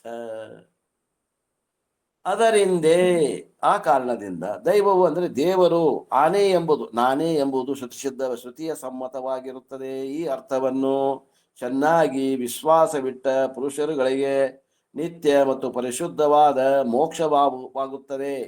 ಬೇರೆ ತನಗಿಂತ ಬೇರೆಯಾಗಿ ದೇವರೆಂಬುದು ಸತ್ಯವಾಗಿ ಇಲ್ಲ. ಇದು ಪರಮಾರ್ಥ, ಇದು ರಹಸ್ಯವಾದ ಸತ್ಯಾರ್ಥವು. ದೇವ್ರ ಹುಡುಕಿದ್ವಿ ನಾವು. ಎಲ್ಲಮ್ಮನ ಗುಡದಾಗ ಎಲ್ಲಮ್ಮನ ಹುಡುಕಿದ್ವಿ, ದೇವ್ರ ಅಂದ್ವಿ. ತಿರುಪತಿ ಹುಡುಕಿದ್ವಿ, ತಿಮ್ಮಪ್ಪನ ಹುಡುಕಿದ್ವಿ, ದೇವ್ರ ಅಂದ್ವಿ.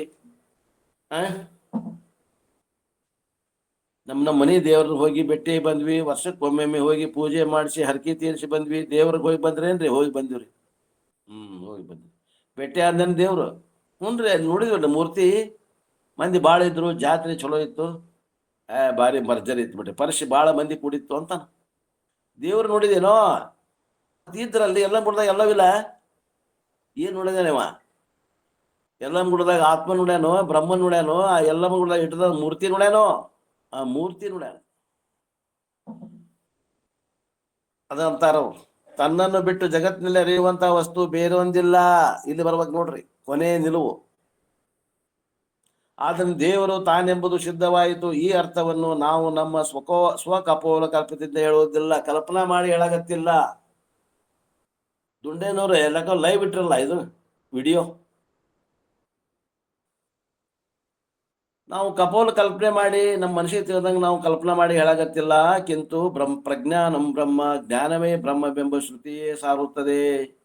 ಆ ಅರಿವು ಚತುರ್ಮುಖ ಬ್ರಹ್ಮನ ಮೊದಲು ಮಾಡಿಕೊಂಡು ಇರುವೆ ಕಟ್ಟಕಡೆಯಾಗಿ ಎಲ್ಲ ಪ್ರಾಣಿಗಳಲ್ಲಿಯೂ ಹಾಸುವಕ್ಕಾಗಿದೆ, ಓತಪ್ರೋತವಾಗಿದೆ, ತುಂಬಿಕೊಂಡಿರುತ್ತದೆ. ತಾನಾದರೂ ಅರಿವು ರೂಪನು ಇದ್ದಾನೆ ಅಂದ ಮೇಲೆ ತಾನು ಆತ್ಮನು, ತಾನೇ ದೇವರು ಎಂದು ಹೇಳುವಲ್ಲಿ ಯಾವ ಸಂದೇಹವೂ ಇಲ್ಲ ಎಂಬ ಭಾವವು. ಈಗ ಹೇಳಿದ ಅರ್ಥವನ್ನು ಯಾರು ನಂಬುತ್ತಾರೋ ಅವರಿಗೆ ನಿತ್ಯವಾಗಿಯೂ ದೋಷರಹಿತವಾಗಿಯೂ ಇರುವ ಮೋಕ್ಷವನ್ನು ಪಡೆಯಲಿಕ್ಕೆ ಅಧಿಕಾರಿಗಳಾಗುತ್ತಾರೆ. ಹೊರಗೆ ಹುಡುಕೋರಿಗೆ ಅಧಿಕಾರಿಗಳಲ್ಲವು. ಆದ್ದರಿಂದ ತನ್ನನ್ನು ಬಿಟ್ಟು ದೇವರೆಂಬುದು ಎಲ್ಲಿಯೂ ಇಲ್ಲವೆಂಬ ಭಾವವು. ಈ ಅರ್ಥವು ಅತಿ ಗೂಢವಾಗಿರುವಂತಹದ್ದು. ಹೇಳಿದ್ರೂ ತಿಳಿಯುವುದಿಲ್ಲ. ನಿನಗೋಸ್ಕರ ಪ್ರತಿಪಾದಿಸುತ್ತಿರುವೆಂದು ತಿಳಿ ಎಂಬ ತಾತ್ಪರ್ಯವು. ಮೈತ್ರಾದೇವಿ, ನಿನ್ನಂತ ಅಧಿಕಾರಿ ಬಿಟ್ಟನ ಯಾರ ಮುಂದೆ ಹೇಳ್ಬೇಕಿದನ, ಅದಕ್ಕೆ ನಿನಗೆ ಹೇಳಾಗತ್ತೀನಿ ಅಂತ. ಅನಧಿಕಾರಿಗೆ ಈ ವಿದ್ಯೆಯನ್ನು ಬೋಧಿಸಬಾರದು. ನಮ್ಮ ಯೂಟ್ಯೂಬ್ನಲ್ಲಿ ಯಾರ್ಯಾರು ಅದಾರೋ ನಮ್ಗೆ ಗೊತ್ತಿಲ್ಲ. ಬಳಿಕ ಯೋಗಿಗೆ ಕರ್ಮಕಾಂಡದಿಂದ ತನುವಿನಲ್ಲಿ, ಉಪಾಸನಾ ಕಾಂಡದಿಂದ ಮನಸ್ಸಿನಲ್ಲಿ ನಿಯಮವಿದೆಯನ್ನು ಹೇಳಲಿಲ್ಲ ಎಂದು ಈ ಎರಡೂ ಕಾಂಡಗಳ ಅರ್ಥವು ತನ್ನನ್ನು ತಾನು ತಿಳಿಯಬೇಕೆಂತಲೂ ಇರುವುದೆಂದನ್ನು ಪ್ರತಿಪಾದಿಸಿದೆ. ಈಗ ಜ್ಞಾನಕಾಂಡದಿಂದಲೂ ಕೂಡ ನಿನ್ನನ್ನು ನೀನು ತಿಳಿ ಎಂಬುದಾಗಿ ಪ್ರತಿಪಾದಿಸುತ್ತಾರೆ. ಒಟ್ಟ ನೀ ತಿಳಿ ತಿಳಿ ತಿಳಿ ತಿಳಿ ತಿಳಿ. ಜ್ಞಾನವೇ ತನ್ನ ಅಜ್ಞಾನವನ್ನು ಅರಿಯುವುದೆಂಬುದು ಎಂಬೀ ನುಡಿಗೆ ಅರ್ಥವಿಂತಿದು ತಾನು ತಾನೇ ತನ್ನಿಂದ ಅನ್ಯವೇನು ಇಲ್ಲೆಂಬುದು ನೀನು ಇದನ್ನು ಎಳಸಿ ನೋಡಲೇ ನೀರೇ. ಜ್ಞಾನವು ಅಂದರೆ ತನ್ನನ್ನು, ಅಜ್ಞಾನವನ್ನು ಅಂದರೆ ತಿಳಿಯುವುದು ಎಂಬ ನುಡಿಗೆ, ಜ್ಞಾನವೆಂಬ ಮಾತಿಗೆ ಅರ್ಥವಿಂತಿದು ತಾನು ಈ ಅರ್ಥವಾಗುತ್ತದೆ. ತನ್ನಿಂದ ತಾನೇ ತಾನಾಗಿಯೇ ಇರುತ್ತಾನೆ, ಅನ್ಯವೇನೂ ಇಲ್ಲವೆಂಬುದು, ಬೇರೆ ಏನೂ ಇಲ್ಲವೆಂದು ಹೇಳುವುದು. ನೀನು ಇದನ್ನು ಇಚ್ಛಯಿಸಿ ಎಲೆ ಸ್ತ್ರೀಯಳೆ ನೋಡು ಅಂದ್ರೆ ತಿಳಿ ಅಂತ ಅರ್ಥ ಇದೆ. ಸಾಮಾನ್ಯ ಜ್ಞಾನ ಸ್ವರೂಪನಾದ ತನ್ನಿಂದಲೇ ಈ ವಿಶೇಷ ದೃಶ್ಯಾತ್ಮಕ ಜ್ಞಾನ ಉದಯವಾಗುತ್ತದೆ. ಇಂಥ ವಿಶೇಷ ವೃತ್ತಾತ್ಮಕವಾದ ಜ್ಞಾನಕಾಂಡಕ್ಕೂ ತಾನೇ ಮೂಲ ಕಾರಣನು, ತಾನೇ ಜ್ಞಾನ ಸ್ವರೂಪನಾಗಿರದಿದ್ದರೆ ಆ ವೃತ್ತಿಯಲ್ಲಿ ವಿಶೇಷ ಜ್ಞಾನ ಇರುತ್ತಿರಲಿಲ್ಲ. ಆದ್ದರಿಂದ ಈ ವಿಶೇಷ ಜ್ಞಾನದ ಮೇಲಿಂದಲೇ ಸಾಮಾನ್ಯ ಜ್ಞಾನ ಸ್ವರೂಪನಾದ ತನ್ನನ್ನು ತಾನು ತಿಳಿಯಬೇಕೆಂತಲೂ, ಅಥವಾ ಜ್ಞಾನವು ಅಂದರೆ ವಿಶೇಷ ಜ್ಞಾನದಿಂದ ಅಜ್ಞಾನವು ನಿವೃತ್ತಿಯಾಗುತ್ತದೆ ಅಂತ ಅಜ್ಞಾನವನ್ನು ತಿಳಿ ಎಂಬ ಅರ್ಥವು ತೋರುತ್ತದೆ.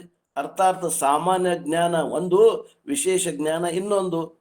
ವಿಶೇಷ ಜ್ಞಾನದಿಂದ ತಾನೊಬ್ಬನೇ ಇದ್ದಾನೆ ಹೊರತು ತನಗಿಂತಲೇ ಬೇರೆ ಇಲ್ಲವೇ ಇಲ್ಲ ಎಂಬುದನ್ನು ಹೇಳಿದಂತಾಯಿತು. ಆದ್ದರಿಂದ ಹೇ ಸ್ತ್ರೀಯಳೆ ಅಧಿಕಾರಿಯೇ, ನೀನು ಈ ಅರ್ಥವನ್ನು ಚೆನ್ನಾಗಿ ವಿಚಾರ ಮಾಡಿ ನೋಡು ಎಂಬ ಭಾವವು.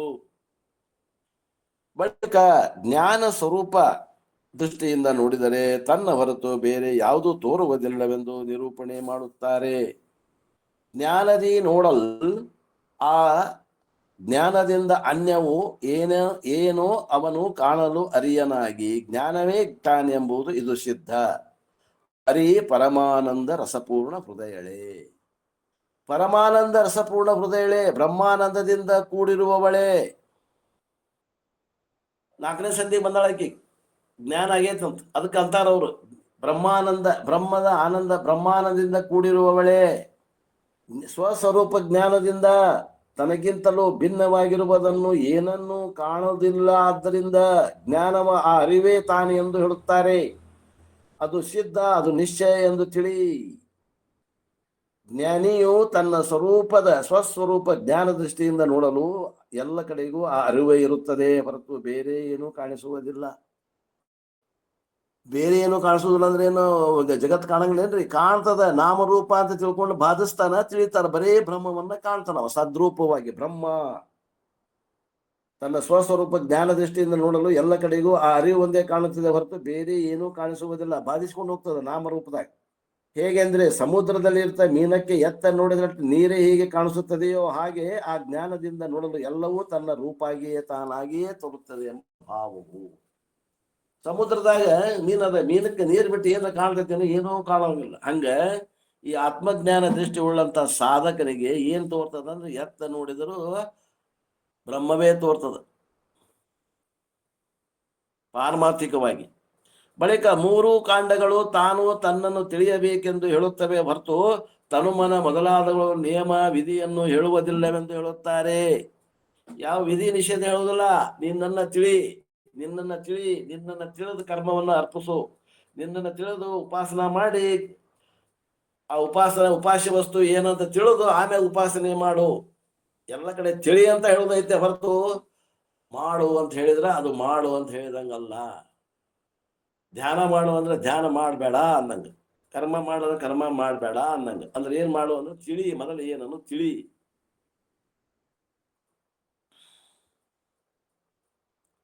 ಈ 3 ಕಾಂಡಗಳು ತನ್ನನ್ನು ತಿಳಿಯಬೇಕೆಂದು ಹೇಳುತ್ತೇವೆ ಹೊರತು ತನು ಮನ ಮೊದಲಾದಗಳಲ್ಲಿ ನಿಯಮ ವಿಧಿಗಳನ್ನು ಹೇಳುವುದಿಲ್ಲವೆಂದು ಹೇಳುತ್ತಾರೆ. ಕರ್ಮಕಾಂಡಗಳು ಬೋಧಿಸ್ತಾವಲ್ರಿ, ಹೌದು, ಅವು ನಿಯಮ ವಿಧಿಗಳನ್ನು ಬೋಧಿಸಿದ್ರು ಕೂಡ ಅದು ಏನ್ ಹೇಳಾಕತ್ತಾವ ಅಂದ್ರೆ ನೀ ತಿಳಿದು ತಿಳಿ ಅಂತ ಹೇಳಾಕತ್ತಾವ. ಮೊದಲು ಒಳಗಿನ ಅರ್ಥ ಏನದ, ತಿಳಿ ತಿಳಿ ಅಂದಂಗ. ಸಾಯಂಕಾಲ 6:30 7 ಗಂಟೆ ಆಯ್ತು, ಗುರುಗಳು ಸಾಯಂಕಾಲ ಆತ್ರು ಅಂದ್ರು ಶಿಷ್ಯರಿಗೆ. 12 ಮಂದಿ ಶಿಷ್ಯರಿದ್ರು ಗುರುಕುಲದಾಗ. ಉತ್ತಮರು ಏನಂದ್ರು, ಓಹೋ ಗುರುಗಳು ಸಾಯಂಕಾಲ ಆತು, ಇನ್ನು ಸಂಧ್ಯಾ ವಂದನ ಪ್ರಾರಂಭ ಮಾಡ್ಬೇಕು ಅಂದಂಗ. ಅಂತ ಒಬ್ರು ಕೆಲವು ಮಂದಿ ಸಾಯಂಕಾಲ ಆಗುತ್ತೆ ಸಂಧ್ಯಾ ವಂದನಕ್ಕೆ ಹೊಂಟ್ರು. ಇನ್ನು ಕೆಲವು ಮಂದಿ ಇದ್ರು ಸಾಯಂಕಾಲ ಆತು ಅಂತ ಅನ್ನಕತ್ತಾರ ಗುರುಗಳು, ಇನ್ನೊಂದ್ ಸ್ವಲ್ಪ ಹೊತ್ತಿಗೆ ಊಟ ಕೊಡ್ತಾರೆ, ನಡ್ರಿ ಊಟ ಮಾಡಿ ಈಗ ಕೈಕಾಲ ಮೇಲೆ ತಕೊಂಡು ತಯಾರಾಗೋನು ಊಟಕ್ಕ ಅಂದ್ರು. ಮಾತು ಬಂದ ಸಾಯಂಕಾಲ ಆದ್ರು ಅಂದ್ರ ಅವ್ರು ತಿಳಿಯೋದು, ಒಬ್ಬ ಸಂಧ್ಯಾ ಬಂದನ ತಿಳಿತು, ಒಬ್ಬವಂಗ ಕೈಕಾಲು ಮಾರಿ ತೊಗೊಳಕೊಂಟ ಊಟ ಮಾಡಕ್. ಅವ್ರವ್ರ ಅಂತಃಕರಣಕ್ಕೆ ಹೆಂಗ ಅರ್ಥ ಆಗ್ತದ ಹಂಗ ಅರ್ಥ ಆಗ್ತದ. ಏನ್ ಹೇಳಿದ್ರು ತಿಳಿ ತಿಳಿ ತಿಳಿ ಅನ್ನೋದೈತೆ ಹೊರತು ಮಾಡು ಮಾಡು ಇಲ್ಲ ಇಲ್ಲ. ಮಾಡಂತ ಹೇಳಿದ್ರು ತಿಳಿಯದ್ದು ಮಾಡು ಅಂತ ಯಾರು ಮೊದಲು ತಿಳಿ, ಆಮ್ಯಾಗ ಉಳಿದ್ರು ಮಾಡಿ ಅಂತ. ತಿಳಿದ ಮ್ಯಾಗ ಮಾಡುವುದಿಲ್ಲ ಇಲ್ಲ. ಆತ್ಮೀಯರೇ, ಇವೆಲ್ಲ ರಹಸ್ಯ, ವೇದಾಂತದ ರಹಸ್ಯಗಳದಾವ ಇವೆಲ್ಲ. ಅಂತಪ್ಪ ಶಿಷ್ಯರಿಗೆ ಅಂತಪ್ಪ ಗುರು ಇದ್ದಾಗನ ಅದು ಅಲ್ಲೇ ಬರ್ತದೆ. ನಮಸ್ಕಾರ ವಿಜಯ್ ಅವರು. ಈಗ 4:10 ಅಂತೂ ಇಂತು ಕಾಂಡತ್ರಯಾರ್ಥಂ ತಾನೇ ತನ್ನನು ಓರಂತೆ ತನ್ನಿಂದ ಅರಿ ಎಂಬುದು ಕಾಂತೆ ಮೈತ್ರಿ ಭಾವಿಸು ಕರ್ಮ ದೈವ ಜ್ಞಾನಂ ತನಗಿಲ್ಲವೂ ಅದ್ವಯವಾಗಿ. ತಾತ್ಪರ್ಯ ಕರ್ಮಕಾಂಡ, ಉಪಾಸನ ಕಾಂಡ, ಜ್ಞಾನಕಾಂಡಗಳು ಇವು ಮೂರು ನೀನು ನಿನ್ನ ಸ್ವರೂಪವನ್ನು ಚೆನ್ನಾಗಿ ವಿಚಾರ ಮಾಡಿ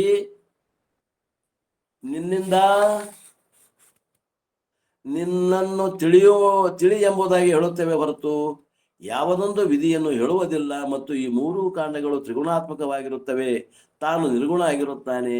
ಈ ಮೂರು ಕಾಂಡಗಳು ಸತ್ವ ರಜಸ್ಸು ತಮೋ ಗುಣಾತ್ಮಕದವು. ತಮೋ ಗುಣ ಇದ್ದವನಿಗೆ ಜ್ಞಾನ ಗುಣಕ್ಕೆ ಬರಬೇಕಾದ್ರೆ ಕರ್ಮವನ್ನು ಹಚ್ಚಿ ತಮೋ ಗುಣದಿಂದ ಸರಿಸಿ ಉಪಾಸನಕ್ಕೆ ಕರ್ಕೊಂಡ್ಬರ್ಬೇಕು, ಉಪಾಸನದಿಂದ ಜ್ಞಾನಕ್ಕೆ ಕರ್ಕೊಂಡ್ಬಂದು ಹಂಗ ಸತ್ವ ಗುಣಕ್ಕೆ ಕರ್ಕೊಂಡ್ಬರ್ಬೇಕಾಗ್ತದೆ. ಗುಣಗಳಲ್ಲಿ ವೈಪರೀತ್ಯ ಅವನ ಬದ್ಲಿ ಮಾಡ್ಕೊಂತ ಬರ್ಬೇಕು. ಕಷ್ಟಕ್ಕೆ ಮರಿಬೇಡ್ರಿ, ಊಟಕ್ಕೆ ಮರಿಬೇಡ್ರಿ ಅನ್ನೋಂಗ ಸ್ವಲ್ಪ ಕೆಲ್ಸಕ್ಕ ಇಂಟ್ರೆಸ್ಟ್ ಬರೋಂಗ ಹೇಳ್ಬೇಕು. ಅವ್ನು ರಜೋ ಗುಣಕ್ಕೆ ತರ್ಬೇಕು. ಅವ ತಮೋ ಗುಣಿ ಅದಾನ, ಊಟ ಮಾಡೋದು ಮಲಗೋದು ತಮೋ ಗುಣ ಅಂತ ಅವ್ನು ರಜೋ ಗುಣಕ್ಕೆ ತರಬೇಕು. ಕರ್ಮದಲ್ಲಿ ರುಚಿ ಹುಟ್ಟಿಸ್ಬೇಕು. ಅದ ಕರ್ಮದ ರುಚಿ ಹುಟ್ಟಿಸೋದು ಅಂದ್ರೆ ಖಾಯಮೇನದು ಇಲ್ಲ. ಕರ್ಮ ಮಾಡಕ್ ಹತ್ತತ್ಲೇನ ಏನ್ ಮಾಡ್ಬೇಕು, ಅದರಿಂದ ಜ್ಞಾನಕ್ಕೆ ರುಚಿ ಹತ್ತಿಸಿ ಕರ್ಮ ಕಡಿಮೆ ಮಾಡಕ್ ಹಚ್ಬೇಕು. ಅವಾಗ ರಜೋಗುಣದಿಂದ ಅವ ಸತ್ವ ಗುಣಕ್ಕೆ ಪರಿವರ್ತನೆ ಆಗ್ತಾನೆ. ಇದು ರಹಸ್ಯದ. ತಮೋ ಗುಣದಿಂದ ಇದ್ದಂತ ಅಧಿಕಾರಿಗಳನ್ನ ರಜೋಗುಣದ ಮೂಲಕ ಸತ್ವಗುಣಕ್ಕೆ ತರುವುದು. ಆ ಗುಣಗಳಲ್ಲಿ ಭೇದ ಮಾಡಿಕೊಂಡು ಅಧಿಕಾರಿಯನ್ನ ನಾವು ತಯಾರಿ ಮಾಡುವುದದ ಅಲ್ಲಿ ಮೇನ್. ಈ ಮೂರೂ ಕಾಂಡಗಳು ತ್ರಿಗುಣಾತ್ಮಕವಾಗಿರುತ್ತವೆ, ತಾನು ನಿರ್ಗುಣ ಆಗಿರುತ್ತಾನೆ ಮತ್ತು ತಾನೊಬ್ಬನೇ ಇರುವನೆಂದು ವೇದವು ಹೇಳುವುದರಿಂದ ತನ್ನಲ್ಲಿ ಯಾವ ಕಾಂಡವೂ ಇಲ್ಲ. ತಾನು ನಿರ್ಗುಣ. ಕಾಂಡಗಳು ಎಲ್ಲದಾವ? ತಮೋ ರಜೋ ಮತ್ತು ಸತ್ವಗುಣದಲ್ಲಿ ಕಾಂಡಗಳದಾವ. ತಮೋ ಗುಣಿಗೆ ಕರ್ಮಕಾಂಡ, ರಜೋಗುಣ ಯಾರಿಗಿರಿ? ಉಪಾಸನಾ ಕಾಂಡಿಗೆ ರಜಗುಣಿಗೆ, ಮತ್ತೆ ಸತ್ವಗುಣಿಗೆ ಜ್ಞಾನಕಾಂಡ. ಸತ್ವಗುಣ ಬಂತು ಶ್ರವಣ ಮಾಡಪ್ಪ ಅಂತ ಸಿದ್ಧಾರೂಢರು ನಾನು ನಿನ್ ಕಡೆ ಬಂದೇವಪ್ಪ ನೋಡ್ತಿದ್ರು. ಇವ ಹೆಂಗದಾನ, ಇವ್ ಗುಣ ಹೆಂಗದಾವು? ತಮೋ ಗುಣಿ ಅದಾನ, ಕಟ್ಟಿಗೆ ಹೊಡಿತಮ್ಮ ಅಲ್ಲಿ, ಕಟ್ಟಿಗೆ ಹೊಡಿ, ಅಲ್ಲಿ ನೆಲ ಒರೆಸ್, ಅಡಿಗೆ ಮನ್ಯಾಗ ಅಲ್ಲಿ ಕಾಯಿಪಲ್ಲೆ ಹೆಚ್ಚಿಕೊಡು. ರಜೋಗುಣಿ ಅವ ರಜೋಗುಣಿ ಬಂದ ಅಂದ್ರೆ ಅವಾಗೇನ್ ಮಾಡೋದು? ನೀವು ಓಂ ನಮ ಶಿವ ಹೇಳಪ್ಪ, ನೀವು ಓಂ ನಮ ಶಿವ ಹೇಳು. ಸತ್ವಗುಣಿ ಬಂದ ತಮ್ಮ ಅಲ್ಲಿ ಕೈಲಾಸ ಮಂಟಪದ ಹೋಗಿ ಮುಂಜಾನೆ ಸಾಯಂಕಾಲ ಇದೆ 2 ಹೊತ್ತು, ಅವ್ರಿದ್ದಾಗ 3 ಹೊತ್ತು ಶಾಸ್ತ್ರ ಇರ್ತಿತ್ತು. ಶಾಸ್ತ್ರಕ್ಕೆ ಬರ್ಬೇಕಾ ನೀ? ಕೈಯಾಗ ಬುಕ್ ಇರ್ಬೇಕು, ಶಾಸ್ತ್ರ ಕೇಳ್ಬೇಕು ನೀ ಅಂತ. ಎಲ್ಲರಿಗೂ ಯಾಕೆ ಒಂದ ಹೇಳಿಲ್ಲ ಅಜ್ಜ? ಒಂದ ಹೇಳಿಲ್ಲ ಯಾಕಂದ್ರೆ ಅವರು ಅಧಿಕಾರಿಗಳೇ ನೋಡ್ತಿದ್ದವ ಅಜ್ಜ ಹೆಂಗದಾನ. ಅವ್ರಿಗೆ ಅವಾಗೇನು ಇದು ಇರ್ತೇನ, ಇವರಿಗೆ ಬರೀ ಜ್ಞಾನಕಾಂಡ ಹೇಳ್ಬೇಕು ಇವ್ರಿಗೆ ಇಲ್ಲ. ಅವ್ರಿಗೆ ಅಧಿಕಾರಿ ತಕ್ಕ ಉಪದೇಶದ, ಎಲ್ಲರಿಗೂ ಒಂದ ಉಪದೇಶ ಇಲ್ಲ. ಯೂಟ್ಯೂಬ್ನಾಗತೆ ಇಲ್ಲಿ ಯೂಟ್ಯೂಬ್ನಾಗ ಎಲ್ಲ ಒಂದೇ. ಇಲ್ಲಿ ಲಾಂಡ್ರಿಗೆ ಬಟ್ಟೆ ಕೊಟ್ಟಿರ್ತಾರ ನೋಡ್ರಿ, ಎಲ್ಲ ಒಂದ ಬಟ್ಟೆ ಒಳಗೆ ಒಂದ ಇದ್ರಾಗ ಹಾಕ್ತಾರ, ಕುದಿ ಒಳಗೆ ಹಾಕ್ತಾರ. ಕಾಟನ್ ಬಟ್ಟೆ, ಲಾಂಡ್ರಿ ಕೊಟ್ಟಿದ್ದು ಗ್ಯಾರೇಜ್ ಬಟ್ಟೆ, ಡಾಕ್ಟರ್ನ ಬಟ್ಟೆ ಎಲ್ಲ ಒಂದ ಯೂಟ್ಯೂಬ್ನಾಗ. ಅಲ್ಲಿ ಹಂಗಲ್ಲ. ಆ ಡಾಕ್ಟರ್ನ ಬಟ್ಟೆ ಇದ್ದವಾಗ ಅವು ಬಟ್ಟೆ ಬೇರೆನ ಹಾಕ್ತಾರ. ಗ್ಯಾರೇಜ್ ಬಟ್ಟೆ ಇದ್ವು ಅಂದ್ರೆ ಮಣ್ಣಿನ ಮ್ಯಾಗ ಎಣ್ಣೆ ಮ್ಯಾಗ ಮಣ್ಣು ಬಿದ್ದು ರಟ್ ಅದಂಗಾಗಿರ್ತಾವ. ಅದಕ್ಕೆ ಬೇರೆ ಬಟ್ಟೆ ಒಳಗೆ ಹಾಕ್ತಾರ ಬಟ್ಟೆನ ವಾಶ್ ಮಾಡ್ಬೇಕಾದ್ರೆ. ಅದಕ್ಕೆ ಕೆಲವು ಮಂದಿ ಯೂಟ್ಯೂಬ್ನಾಗ ಸಂಪ್ರದಾಯಸ್ಥರ ಶಾಸ್ತ್ರ ಹೇಳೋದೇ ಇಲ್ಲ. ಯಾಕಂದ್ರೆ ಅವ್ರ ಮಾರಿ ಇವ್ರು ನೋಡೋದಿಲ್ಲ, ಇವ್ರ ಮಾರಿ ಅವ್ರು ನೋಡೋದಿಲ್ಲ. ಅವ್ನ್ ದೇವನ್ ಗೊತ್ತಾಗಂಗಿಲ್ಲ, ಅವ್ನ್ ಗೊತ್ತಾಗಂಗಿಲ್ಲ. ಅವ ಏನು ರಜಗುಣಿ ಅದಾನೋ, ಏನು ತಮೋಗುಣಿ ಅದಾನೋ, ಏನು ಸಾತ್ವಗುಣಿ ಅದಾನೋ, ಏನು ಹೇಳ್ಬೇಕು? ಏನು ತಿಳಿಯಂಗಿಲ್ಲ. ಎಲ್ಲರಿಗೂ ಸಾರಾ ಸಗಟ ಹೇಳಿಬಿಡೋದು. ತಾನು ನಿರ್ಗುಣನೂ ಆಗಿರುತ್ತಾನೆ, ಗುಣಗಳು ಇಲ್ಲದಾವ. ತಾನು ಹೆಂಗದಾನ? ನಿರ್ಗುಣ. ನಾವು ತಮೋಗುಣದಿಂದ ರಜೋಗುಣಕ್ಕೆ ಬಂದು, ರಜೋಗುಣದಿಂದ ಸತ್ವಗುಣಕ್ಕೆ ಬಂದು, ಸತ್ವಗುಣದಿಂದ ನಿರ್ಗುಣಕ್ಕೆ ಹೋಗ್ಬೇಕಾಗ್ಯದ. ಇದು ನಮ್ಮ ಸಾಧನೆ. ಅದು ತಾನು ನಿರ್ಗುಣ ಇದ್ದಾನೆ ಮತ್ತು ತಾನೊಬ್ಬನೇ ಇರುವನೆಂದು ವೇದವು ಹೇಳುವುದರಲ್ಲಿ ತನ್ನಲ್ಲಿ ಯಾವ ಕಾಂಡವೂ ಇಲ್ಲ. ನೋಡ್ರಿ, ನಿನಗೆ ಯಾವ ಕಾಂಡವೂ ಇಲ್ಲ. ಅಖಂಡ ಸ್ವರೂಪ ಮಾತ್ರ ತಾನಾಗಿದ್ದಾನೆ. ಅಖಂಡ ಖಂಡಿಲ್ಲ, ಒಂದೇ ಒಂದು ವ್ಯಾಪಕ ಸ್ವರೂಪ. ಆದ್ದರಿಂದ ತನಗೆ ಯಾವ ವಿಧಿ ನಿಯಮ ಇಲ್ಲವೆಂಬ ಭಾವವು. ಕಾಂಡತ್ರಯಾರ್ಥ ವಿಶೇಷ ನಿರೂಪಣೆ ಸೂತ್ರ 14ಕ್ಕೆ ಪದ 121. 3 ಹೊಡೆದ 56 ನಿಮಿಷ ಆಯ್ತು. ಮುಂದೆ 15ನೇ ಸೂತ್ರದಲ್ಲಿ ಏನ್ ಹೇಳ್ತಾರೆ ನೋಡ್ರಿ. ಬಳಿಕ ತ್ರಿಕಾಂಡಗಳು ತನ್ನನ್ನು ತಾನು ತಿಳಿ ಎಂಬ ಅರ್ಥವನ್ನು ಬೋಧಿಸುತ್ತವೆ ಎಂದು ಹೇಳಲು, ಹಾಗಾದರೆ ಕರ್ಮದಿಂದಾಗಲಿ ಅಥವಾ ಜ್ಞಾನ ಕರ್ಮ ಸಮುಚ್ಚಯದಿಂದಾಗಲಿ ಮೋಕ್ಷವು ಪ್ರಾಪ್ತಿಯಾಗುತ್ತದೆ ಎಂದು ಶಂಕೆಯನ್ನು ಮಾಡಲು, ಅವೆರಡರಿಂದಲೂ ಮುಕ್ತಿ ಆಗುವುದಿಲ್ಲ, ಕಿಂತು ಜ್ಞಾನದಿಂದಲೇ ಆಗುತ್ತದೆ ಎಂದು, ಕರ್ಮದೇ ಜ್ಞಾನ ಕರ್ಮದೇ ಮುಕ್ತಿ ಘಟಿಸದು, ನಿರ್ಮಲ ಜ್ಞಾನದಿಂದ ಅಲ್ಲದೆ ಅನ್ನುವಂತಹ ಸೂತ್ರವನ್ನು ಪ್ರಾರಂಭ ಮಾಡೋದಾರೆ. ಮತ್ತ ಆ ಸೂತ್ರವನ್ನು ನಾಳಿನ ದಿವಸ ನೋಡೋಣ ಅನ್ನುವಲ್ಲಿಗೆ ಇವತ್ತಿನ ಈ ನನ್ನ ವಾಕೃಪ ಸೇವೆಯನ್ನು ಗುರುಪಾದಕ್ಕೆ ಸಲ್ಲಿಸಿ ನನ್ನ ವಾಣಿಗೆ ವಿರಾಮ.